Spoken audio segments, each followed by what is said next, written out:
Hey guys, tasty and నోరూరించే రొయ్యి పొట్టు కోడిగుడ్డు curry ఎలాగో చూపిస్తున్నాను చూడండి. ఫస్ట్ రొయ్యి పొట్టుని ఒక దాకలో వేసుకుని పప్పు గుత్తి ఉంటుంది కదా, దానిలో బాగా నలుపుకోవాలి. దాన్ని చాటలో వేసుకుని బాగా ఎగరేస్తే ఇసుక పొట్టు అంతా పోతుంది అనమాట. పోయిన తర్వాత ఈ రొయ్యి పొట్టుని వేడి నీళ్ళలో వేసి కడుక్కోవాలి. ఎందుకంటే దీంట్లో బాగా ఇసుకుంటుంది, ఇసుకంతా పోతుంది. చాలా ఎక్కువ సార్లు వాష్ చేసుకోవాలన్నమాట. ఏమి లేదు, ఉల్లిపాయ, పచ్చిమిర్చి, రొయ్యి పొట్టు అంతా కలిపెట్టేసి ఉప్పు, కారం, నూనె వేసేసి పొయ్యి మీద వేసేస్తే అంతే, టేస్టీ టేస్టీ రొయ్యి పొట్టు కర్రీ రెడీ. కాకపోతే నేను ఉల్లిపాయ, పచ్చిమిర్చి వేయించి రొయ్యి పొట్టేసుకున్నాను.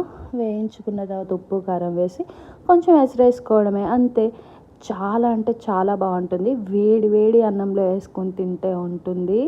ఇంకా ఈ జీవితానికి ఇంకేం అక్కర్లేదబ్బా అనిపిస్తుంది అనమాట. ట్రై చేయండి, ఎలా ఉందో కమెంట్ చేయండి, సబ్స్క్రైబ్ కూడా చేయండి మర్చిపోకండి. Bye bye.